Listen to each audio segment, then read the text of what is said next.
The rain fell in sheets across New Tokyo's shadow quarter, each droplet catching the kaleidoscope of neon that painted the district's narrow streets.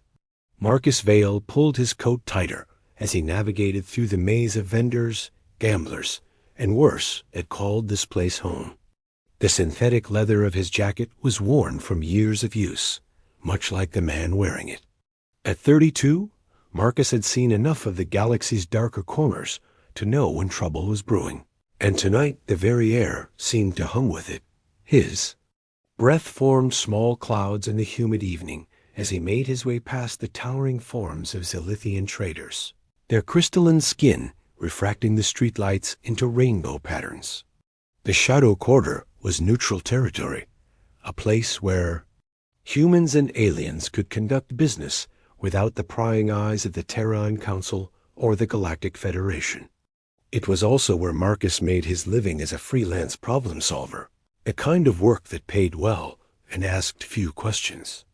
A scream pierced the night air. Marcus froze mid-step, his hand instinctively moving to the plasma pistol concealed beneath his jacket. The sound was raw, desperate, filled with a pain that seemed to cut through the ambient noise of the district like a blade.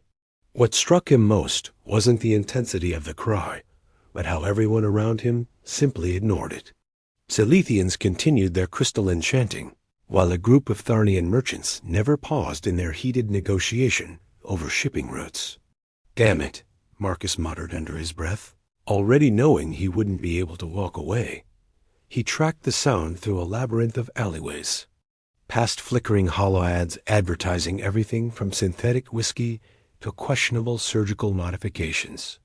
The screams grew weaker, more strained, and Marcus quickened his pace. Whatever was happening, time was running out. The alley opened into a small courtyard surrounded by towering habblocks, their windows dark and uninviting. A single maintenance light cast sickly yellow illumination across the scene, and what Marcus saw made his blood run cold. A woman hung suspended from a rusted pipe, energy shackles wrapped around her wrists and ankles. The restraints pulsed with blue light, each pulse sending visible waves of agony through her body. Her skin was the color of moonlight, pale and luminescent, marked with intricate silver patterns that seemed to shift and flow like liquid metal. Her hair was long and dark, plastered to her face with sweat and tears.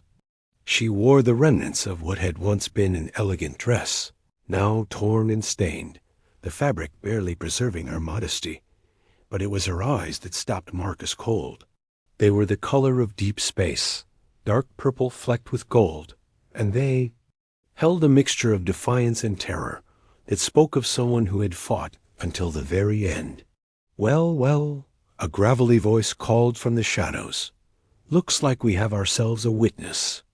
3 figures emerged from the darkness. The leader was clearly the one in charge, a hulking Corvan with the distinctive ridge-bone structure of his species. His companions were human, local muscle, judging by their cheap cybernetic enhancements and cocky demeanor.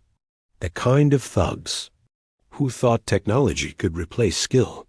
"Walk away, human," the Corvan said, his voice carrying the characteristic growl of his people. "This doesn't concern you." Marcus studied the scene, calculating odds and angles. The woman's struggles had grown weaker, her breathing labored. The energy shackles were slowly draining her life force. "See, that's where you're wrong," he said, rolling his shoulders to loosen the tension. "I've got a real problem with torture."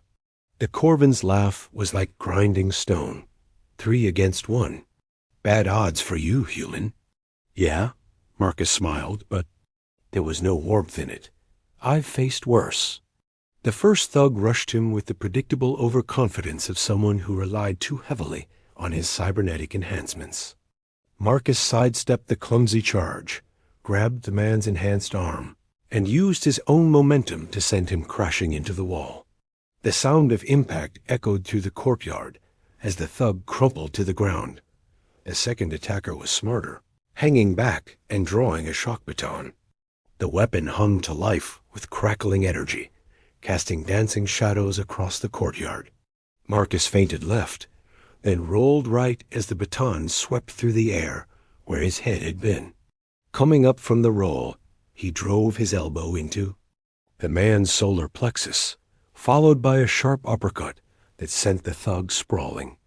The Corvin proved more challenging. His species was naturally stronger and more durable than humans, and this one clearly had combat experience. He moved with the fluid grace of a trained fighter, his clawed hands slashing through the air in precise patterns. Marcus barely managed to duck the first swipe, feeling the wind from the attack ruffle his hair. "You should have walked away," the Corvin snarled, pressing his attack. "Story of my life," Marcus replied, dodging another strike. The fight was brutal and quick. Marcus used his smaller size and greater agility to his advantage, staying inside the Corvin's reach where the alien's longer limbs worked against him. When the opening finally came, Marcus struck with precision, his fist connecting with a nerve cluster at the base of the Corvin's neck. The alien dropped like a stone. Marcus retrieved the key fob from the Corvin's belt and rushed to the suspended woman. The energy shackles deactivated with a soft chime as she collapsed into his arms. Her skin was cool to the touch, and he could feel the rapid flutter of her pulse against his chest. "Easy," he murmured, supporting her weight as she struggled to stand. "You're safe now." She looked up at him with those remarkable eyes, studying his face as if trying to memorize every detail. "Why?" she whispered, her voice carrying a musical quality that seemed to resonate in his chest. "Why did you help me?" Marcus found himself momentarily lost in her gaze. There was something about her, something that went beyond mere physical attraction. "Because it was the right thing to do," he said simply. A smile curved her lips, transforming her face from merely beautiful to absolutely radiant. "I am Zara," she said softly. "Zara Nix." "Marcus Vale," he replied, helping her stand more steadily. "And we need to get out of here before their friends show up." Zara's expression darkened. "Korith Vash." She spat the name like a curse. "He leads the Crimson Syndicate in this sector. I discovered something I wasn't supposed to know, and he decided to make an example of me." "What kind of something?" Marcus asked, though he was already moving toward the alley exit. "The kind that could bring down half the criminal organizations in the Shadow Quarter," Zara replied, unconsciously moving closer to his side. "And the kind that will get us both killed if we don't disappear quickly." Marcus glanced back at the unconscious forms in the courtyard, then at the woman beside him. Every instinct he'd developed over years of survival told him to walk away, to leave her somewhere safe and disappear into the vast anonymity of the city. But something in those star-flecked eyes made him pause. "My place isn't far," he heard himself saying. "We can figure out what to do from there." Zara's hand found his, her cool fingers intertwining with his. "You don't understand what you're getting yourself into," she warned. Marcus squeezed her hand gently. "Maybe not. But I'm not walking away." As they disappeared into the maze of alleyways, neither of them noticed the small surveillance drone that had been recording from the shadows, or the way it detached itself from the wall and began following at a discreet distance. The night was far from over, and the game they'd just entered had stakes higher than either of them could imagine. The rain continued to fall, washing away the blood and evidence of their encounter, but it couldn't wash away the connection that had sparked between them in that moment of rescue. Whatever came next, they would face it together. Marcus's apartment occupied the top 3 floors of a converted shipping container tower, a testament to the creative architecture that had emerged in New Tokyo's vertical sprawl. The space was spartanly furnished, but comfortable, with reinforced walls and security systems that would make most corporate executives envious. Floor-to-ceiling windows offered a panoramic view of the city's neon-drenched skyline, while the distant hum of air traffic provided a constant urban lullaby. Zara stood silhouetted against the massive windows, her luminescent skin catching the reflected glow of the city below. She'd cleaned herself in the sonic shower, and Marcus had provided her with one of his shirts and a pair of loose pants that somehow managed to look elegant on her graceful frame. The silver patterns on her skin seemed to pulse gently in rhythm with her heartbeat, a mesmerizing display that Marcus was trying very hard not to stare at. "Your dwelling is impressive," she said, turning to face him. Her voice carried that same musical quality he'd noticed earlier, each word seeming to resonate with harmonics that sent shivers down his spine. "Most humans I've encountered prefer more conventional accommodations." Marcus busied himself with the security console, checking perimeter scans and motion detectors. "Most humans haven't spent the last decade making enemies in places like this," he replied. "Sometimes paranoia keeps you breathing. And is that why you helped me?" Zara asked, moving closer. "Because conventional would have been to walk away." "They?" Question hung in the air between them, loaded with implications neither was quite ready to address. Marcus turned from the console to find her standing barely an arm's length away, close enough that he could see the complex patterns of light playing across her skin, close enough to catch the subtle alien scent that reminded him of ozone and starlight.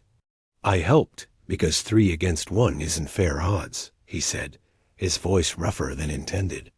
"Everything else is just details." Zara's smile was like sunrise after a long night. "Such a human answer. Your species fascinates me, you know. So young compared to most races in the galaxy, yet you possess such intensity." She reached out, her fingers trailing lightly across his forearm. "Such passion." Marcus felt his pulse quicken at her touch. The apartment's climate control system seemed to be malfunctioning, because the temperature had definitely risen several degrees. "Zara," he said carefully, "we should probably discuss your situation with this Korath character." She hummed, not withdrawing her hand, always so focused on duty. Another admirable human trait. She stepped closer, close enough that he could feel the cool energy radiating from her skin. "But perhaps we could discuss other matters first." Before Marcus could respond, his security system chimed with an incoming message. The holographic display showed a familiar face. Finn O'Brien, a smuggler who'd helped Marcus out of more than a few tight spots over the years. The man's usually cheerful expression was grim. "Marcus, you need to see this," Finn said without preamble. "Korath's put a bounty on your head. 500,000 credits, dead or alive. And the woman, there's something about her you need to know." Marcus felt Zara tense beside him. "What kind of something?" he asked. "The kind that explains why half the Shadow Quarter's criminal element is suddenly very interested in her location," Finn replied. "Meet me at the Nebula Cafe in 1 hour. And Marcus, watch your back. This is bigger than you think." The connection terminated, leaving them alone with the weight of revelation. Marcus turned to Zara, who was staring at the now empty holographic display with an expression of resignation. "I suppose it's time for the truth," she said softly. Marcus settled onto the couch, gesturing for her to join him. "I'm listening." Zara remained standing, her hands clasped behind her back as she began to pace. "My people, the Nixians, we're not just another alien species trading in the Shadow Quarter. We're refugees. Our homeworld was destroyed 3 years ago in what your government called a mining accident." "I remember hearing about that," Marcus said quietly. "The official reports said it was a containment failure at a deuterium extraction facility." "The official reports were lies," Zara said, her voice carrying a note of barely controlled anger. "It was a weapon, a prototype that the Terran Council was testing in partnership with certain unsavory elements of the galactic community." Marcus felt a chill that had nothing to do with her proximity. "What kind of weapon?" "The kind that Turns a planet's core into a quantum singularity, Zara replied. The kind that can destroy entire star systems if refined properly, and the kind that certain people would kill to possess.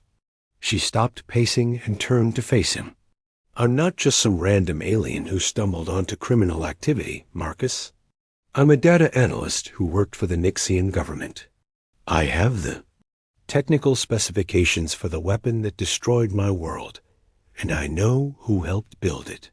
And Korath wants that information, Marcus said, understanding dawning. Korath is small time compared to his buyers, Zara corrected. The Crimson Syndicate is just the delivery service. The real purchasers are a coalition of corporate interests and rogue military factions who want to use the weapon to reshape the balance of power in this sector. Marcus ran a hand through his hair, processing the implications. How many people know you have this information? Too many, Zara admitted. I was trying to reach the Galactic Federation's intelligence service when Korath's people captured me. They've been interrogating me for days, trying to extract the location of the data cache. And where is it? Zara's smile was enigmatic. Safe, hidden in a place they'll never think to look. She tapped her temple. My people's neural structure is different from most species. We can encode information directly into our brain tissue, making it undetectable by conventional scanning methods.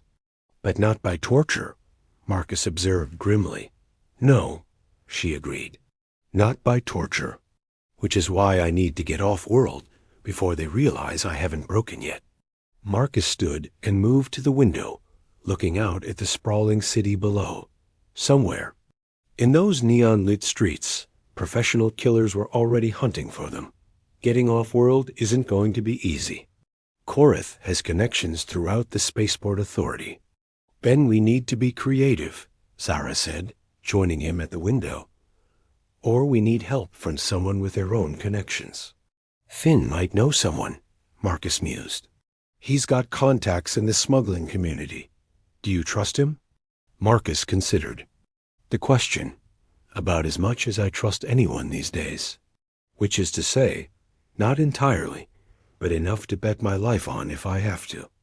Zara moved closer, her hand finding his. I'm sorry I dragged you into this. If I'd known what helping me would cost... You'd what? Marcus asked, turning to face her. You'd have let them kill you instead?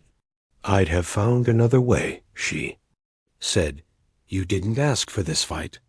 No, Marcus agreed, his free hand coming up to cup her face. But I'm glad I found it, or rather, I'm glad I found you. The distance between them seemed to evaporate. Zara's eyes searched his face, looking for something she seemed to find in his expression. Marcus, she whispered, my people don't form attachments lightly. When we do, it's usually permanent. Good thing I'm not looking for temporary, he replied, his thumb tracing the line of her cheek. Their lips met in a kiss that tasted of starlight and possibility. Zara's skin grew brighter, the silver patterns flowing like liquid mercury as she pressed against him. Marcus could feel the cool energy of her touch spreading through his body, awakening sensations he'd never experienced before. When they finally broke apart, both were breathing hard. We should go, Zara said, though she made no move to step. Away from him. Your friend will be waiting. In a minute, Marcus said, pulling her closer. First, I want to know something. What? When this is over, when we've dealt with Korath and his buyers and gotten you to safety... what then? Zara's smile was radiant. Then we see what the galaxy has in store for us. Together. Together, Marcus repeated, liking the sound of it. They held each other for a moment longer, drawing strength from their connection, before the reality of their situation reasserted itself. Outside, the city hummed with danger and opportunity in equal measure. But for the first time in years, Marcus felt like he was fighting for something more than just survival. He was fighting for a future. He'd never dared to imagine Dot as they prepared to leave the apartment. Neither noticed the small surveillance drone. That had attached itself to the building's exterior, or the way it transmitted their conversation to receivers scattered throughout the Shadow Quarter. The game was evolving, and the stakes were about to get much higher. But in that moment, wrapped in each other's arms with the city spread out below them like a sea of stars, Marcus and Zara felt invincible. Love, they were learning, was its own kind of weapon dot, and sometimes it was the only one that mattered. The Nebula Cafe sat like a glowing jewel in the heart of the Shadow Quarter's entertainment district, its holographic sign cycling through representations of various stellar phenomena. Marcus and Zara approached through the crowded street, there, fingers intertwined as they navigated past street performers and late-night revelers. The cafe's interior was a study in controlled chaos, with beings from dozens of worlds occupying tables that seemed to defy conventional physics. Finn O'Brien was already waiting in a corner booth, his weathered face creased with worry lines that hadn't been there the last time Marcus had seen him. The smuggler was nursing a glass of Centauri whiskey, his eyes constantly scanning the room for potential threats. As they approached, he gestured for them to sit, his expression grim. "You look like hell, Finn," Marcus said, sliding into the booth beside Zara. "Feel worse," Finn replied, not bothering with pleasantries. Half the Shadow. Quarters buzzing about what happened to Korath's boys. Word is you took down 3 of them without breaking a sweat. 3 seemed like a reasonable number, Marcus said dryly. "What's the situation?" Finn activated a small privacy field generator, the device humming softly as it created a bubble of silence around their table. "Bad and getting worse. Korath's. Called in favors from here to the outer rim. There's a kill order out on both of you, and the price just doubled." Zara leaned forward, her luminescent skin dimming slightly as anxiety rippled through her. "What about off-world transport?" "That's the problem," Finn said, his voice dropping to a whisper. "Every smuggler, transport captain, and cargo hauler in the sector has been contacted. They're offering enough credits to buy a small moon for. Information on your whereabouts." Marcus felt his stomach drop. "How comprehensive is the net?" "Comprehensive enough that I had to call in a favor from an old friend just to get here safely," Finn replied. "But I might have found you an option. There's a tech specialist named Quinn who runs a modification shop in the industrial district. They've got access to some unconventional transportation methods." "What kind of unconventional?" Marcus asked. Before Finn could answer, his face went pale. "Well, that's about to become academic," he said quietly. "Because we've got bigger problems." Marcus followed his gaze to the cafe's entrance, where a figure in expensive corporate attire was making her way through the crowd. She moved with the fluid grace of a trained operative, her dark hair pulled back in a severe bun that emphasized the sharp angles of her face. When she spotted their table, her lips curved in a smile that didn't reach her eyes. "Elena," Marcus breathed, recognizing the woman who had once been his partner in more ways than one. Elena Vasquez approached their table with the confidence of someone who held all the cards. She was still beautiful, Marcus noted with a mixture of attraction and wariness. But there was something harder about her now, something that spoke of compromise and moral flexibility. "Marcus," she said, her voice carrying the same slight accent that had once whispered endearments in his ear. "You always did have a talent for finding trouble." "Elena," Marcus replied, his hand instinctively moving to cover Zara's. "What are you doing here?" "Working," Elena said simply, settling into the booth across from them without invitation. "Corporate security pays better than freelance work, and the benefits are excellent." "Corporate security for who?" Zara asked, her voice carrying an edge of suspicion. Elena's smile widened. "For the people who have a vested interest in the information rattling around in your pretty head, sweetheart." The endearment was delivered with just enough venom to make it clear that Elena had noticed the protective way Marcus held Zara's hand. Marcus felt the temperature around them drop as Zara's emotional state shifted, her skin's luminescence taking on a cooler, more dangerous hue. "I take it this is the ex-partner you've mentioned?" Zara asked, her musical voice carrying harmonics that made several nearby patrons look up nervously. "Ex-partner, ex-lover, ex-friend," Elena said cheerfully, "though I prefer to think of it as character development. We all have to grow up sometime." "Some of us grow up," Marcus said quietly. "Others just sell out." Elena's expression hardened. "That's rich, coming from someone who threw away a perfectly good career for principles. How did that work out for you, Marcus? Still living in converted shipping containers and taking jobs from criminals?" "At least I can still look at myself in the mirror," Marcus replied. "Mirrors are overrated," Elena said, signaling the waitress for a drink. "Results matter more than reflection." Finn had been watching the exchange with growing alarm. "Look, this is all very touching, but we should probably—" "Relax, Finn," Elena interrupted. "I'm not here to arrest anyone. I'm here to make a deal." "What kind of deal?" Marcus asked, though his tone suggested he already knew he wouldn't like the answer. "The kind where everyone gets what they want," Elena replied. "My employers get the weapons specifications. You get to live. And your new girlfriend gets to disappear into the vast anonymity of the galaxy." Zara's hand tightened on Marcus's. "And if we refuse?" "Then things get messy," Elena said, her voice carrying a note of genuine regret. "Marcus, you know, I don't want to hurt you, but I have my orders." "From who?" Marcus demanded. "From people who make Korath look like a street corner dealer," Elena replied. "The kind of people who can make you disappear so completely that even your DNA records get erased from the databases." Marcus studied his former partner's face, looking for any sign of the woman he'd once loved. What he found was disturbing. Elena wasn't bluffing. She'd changed, become something harder and more dangerous than the idealistic young operative he'd once known. "What happened to you?" he asked quietly. Elena's expression softened for just a moment. "I learned that the galaxy is a cruel place, and the only way to survive is to be crueler than your enemies." "That's not survival," Zara said, her voice carrying a note of pity that made Elena's eyes flash. "That's just existence."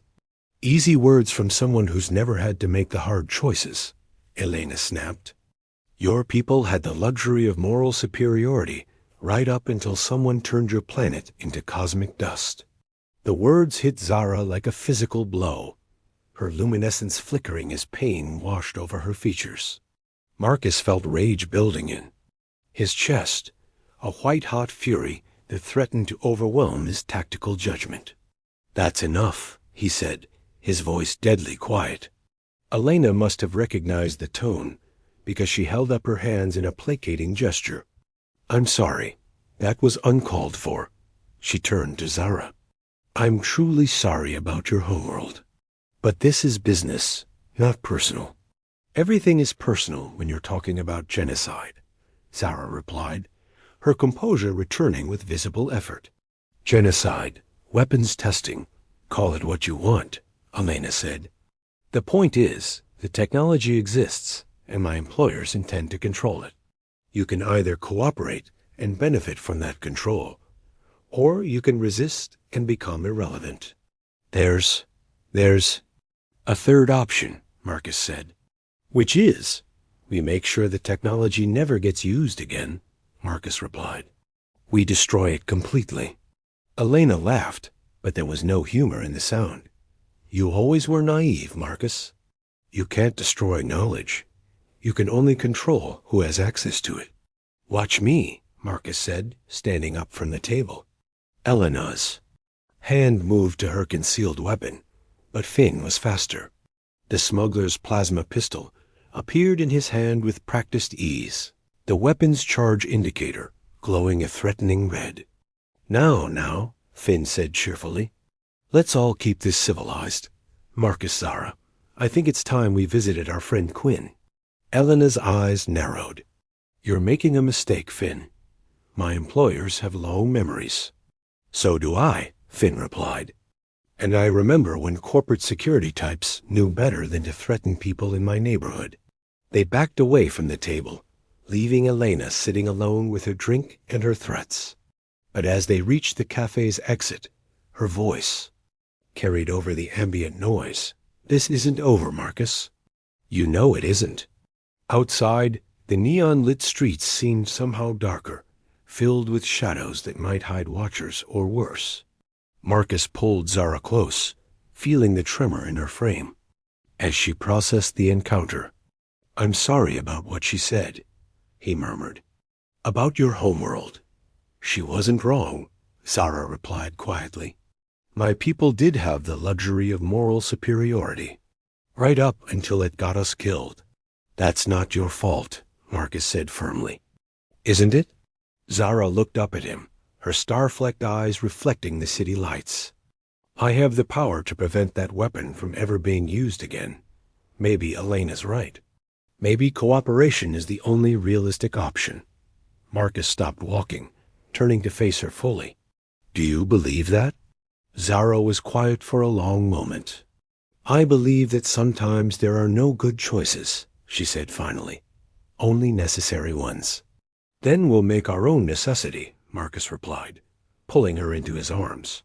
Together, as they kissed beneath the neon glow of the shadow quarters. Restless lights, neither noticed the figure watching from the shadows across the street. Elena Vasquez stood motionless, her expression unreadable as she observed the couple's tender moment. After a few minutes, she activated her communicator. "This is Vasquez." They refused the offer. "Yes, I understand. Authorization to proceed with Phase 2.